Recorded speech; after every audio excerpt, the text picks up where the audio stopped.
وما كان لمؤمن ولا مومنا، اجازت نہیں مسلمان مرد اور عورت کو، اذا قضى الله ورسوله امرا، جب فیصلہ کرے اللہ اس کا رسول کسی کام کا، ان يكون لهم الخيرة من امرهم، کہ ہو ان کا اختیار اپنے کاموں میں۔ دین آنے کے بعد آپ کا کیا اختیار؟ شریعت جو کہے وہی ہوگا۔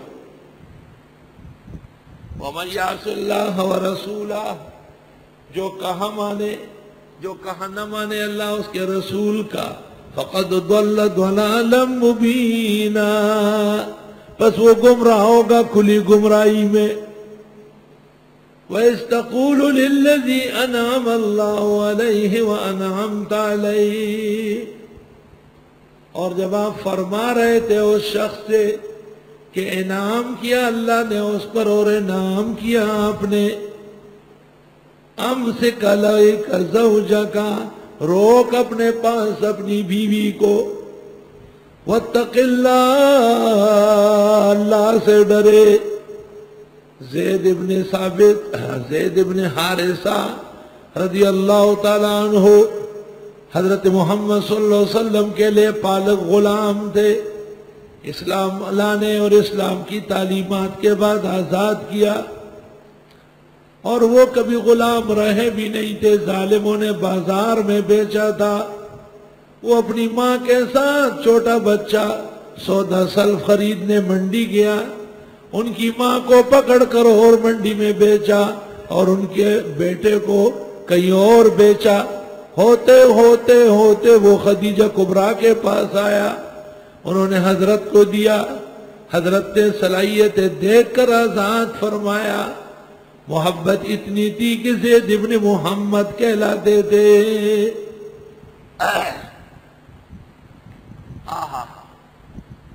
یہ زید ابن حارثہ، ان کے والدین اور ان کے رشتہ دار ان کی تلاش میں دنیا کے اندر گھومتے تھے اور روتے تھے اور یہ اشعار پڑھتے تھے۔ بقيت على زيد ولم أرد ما فعل أحي يرجى أم أتى دونه الأجل، میرا زید کہاں ہے، مر گیا یا امید زندگی کی کر لی؟ فوالله ما أدري وإن كنت سائلا أغالك سهل الأرض أم غالك الجبل، کہ آپ کو نرم زمین میں ہلاکت ہوئی یا پہاڑوں میں؟ فَيَا لَيْتَ شَعْرِي هَلْ لَكَ الدَّهْرُ رَجَعْتًا، اے کاش کے زمانے میں ایک دفعہ آپ آئے۔ فَحَسْبِي مِنَ الدُّنْيَا رُجُوعُكَ لِيَلَلْ، میری بیماری کے لیے اتنا کافی ہے کہ میرے بیٹے زید آپ گھر خیریت سے آئے۔ وہی پتہ پوسٹول خلقے راغلے چپ رغی گم غسترگی نرازینا، عادت رسم دنیا تھی چلے آتے تو کیا ہوتا، تیرے ایک پوچھ لینے سے نہ جی جاتے نہ مر جاتے۔ تذکرنی الشمس عند طلوعها وبيعرض ذکراه اذا قارب الطفل، جب سورج نکلتا ہے تو میں روتا ہوں کہ میرا بیٹا زید کہاں ہوگا، اور جب بچے بڑے ہوتے ہیں تو روتا ہوں کہ میرا بیٹا بھی کہیں بالغ ہوا ہوگا۔ وَإِنْ حَبَّتِ الْأَرْوَاحُ هَيَّجْنَ ذِكْرَهُ، جب ہوائیں چلتی ہیں تو پھر یاد آتا ہے۔ فَيَا طُولَ مَا حُزْنِي عَلَيْهِ وَيَا وَجَلْ، کہ میرے بیٹے کو کہیں کمرے میں جگہ ملی ہوگی یا ہوائیں اس کی آنکھیں اندھی کرے گی۔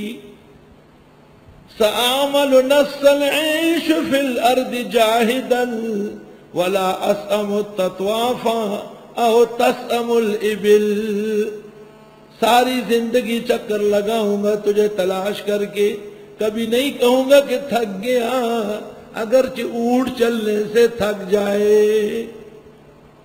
حیاتی ساری زندگی اوتاتی علی منیتی، یا میں بھی مر جاؤں. وَكُلُّ امْرِئٍ فَانٍ وَإِنْ غَرَّهُ الْأَمَلُ، ہر شخص نے مرنا ہے اگرچہ زندگی اس کو دھوکہ دیتی ہے. سَأُوصِي بِهِ قَيْسًا وَعَمْرًا كِلَاهُمَا وَأُوصِي يَزِيدًا ثُمَّ بَعْدَهُ جَبَلٌ، میں اپنے بیٹے قیس اور عمر اور ان کے بیٹے یزید اور جبل کو بھی تاکید کروں گا کہ میرے زید کو تلاش کرتے رہو. یہ اشعار تھے، اس کے ساتھ سینکڑوں اونٹ انعام کے مقرر تھے، صرف اس اطلاع کے کہ زید کہیں زندہ ہے. ان کے ماں باپ اتنے غمگین تھے، اتنے پریشان تھے. ایک دن اسد الغابہ میں ہے، اونٹوں کا قافلہ آیا تھا اور وہ بیٹھا ہوا تھا، اور شتربان ساربان جسے کہتے ہیں، وہ کسی کام کے لیے بازار آیا تھا اور وہ اشعار پڑھ رہا تھا، یہی اشعار خوش آوازی سے. حضرت زید بھی کچھ خریدنے گئے، ذہین لڑکا تھا. جب اس نے اشعار سنے تو سمجھ گیا کہ یہ میرے ماں باپ کے اشعار مجھے تلاش کر رہا ہے. جب وہ خاموش ہوئے تو اس نے فوراً کہا اُحِنُّ إِلَىٰ قَوْمِي وَإِن كُنْتُ نَائِيًا، میں بھی بہتاب ہوں، اپنے گھر والوں کے لیے بہت دور ہوں. وَإِنِّي قَعِيدُ الْبَيْتِ عِنْدَ الْمَشَاعِرِ، اور میں مشعر الحرام کے پاس بیٹھا ہوا ہوں. فَكُفُّوا مِنَ الْوَجْدِ الَّذِي قَدْ شَجَعَكُمْ، ختم کرو یہ غم جس نے تمہیں چھان مارا. وَلَا تَعْلَمُوا فِي الْأَرْضِ نَسَّ الْأَبَائِرِ، اور زمین میں گھوڑے نہ دوڑاؤ. فَإِنِّي بِحَمْدِ اللَّهِ فِي خَيْرِ سِيرَةٍ، فَإِنِّي بِحَمْدِ اللَّهِ فِي خَيْرِ أُسْرَةٍ، میں اللہ کے فضل سے بہترین گھر میں ہوں. کِرَامٍ مُعَدٍّ کابرن بعد کابری، نبی آخر زمان کے گھر میں جن کے انتظار میں زمانے گزرے. بس یہ 3 اشعار پڑھے اور اس کو سن کے شتربان گھوڑے پر سوار ہو کے بھاگا. اس مقام پر گیا جہاں اس کے باپ کو دیکھا اور ان کو اشعار سنائے. مورخین لکھتے ہیں حضرت زید کے والد نے، چچا نے، ماموں نے 100 اونٹ صرف اس خبر پر دے دیے. 300 اونٹ اس کو دے دیے کہ یہ رکھ لو، میں لے چلو. وہ لوگ آئے اور حضرت سے ملاقات کی اور حضرت کو کہا کہ ہم غلام نہیں تھے، ہمارے یہاں کوئی بندہ غلام نہیں. آپ نے کہا یہ غلام نہیں ہے، میں غلامی سے آزاد کرانے والا پیغمبر ہوں، میں وہ انسانوں کو غلام بنانے نہیں آیا.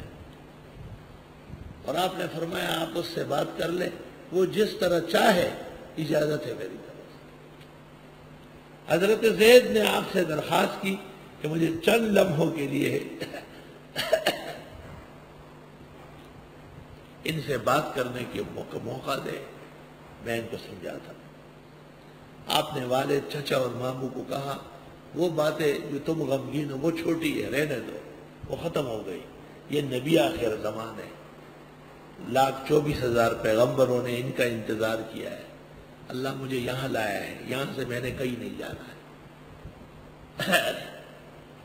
اس زید ابن حارثہ رضی اللہ تعالی عنہ کے ساتھ آپ نے اپنے پھوپھی زاد بہن کی شادی کی، حضرت زینب بنت جہش کی. وہ بڑی اونچی عورت تھی، بڑی خاندانی تھی، اور وہ جب لڑنے پھروتر آتی تھی اس کو خوب ڈانٹتی تھی. اور زید بھی بڑا حیا کرتے تھے، بڑے پیارے تھے.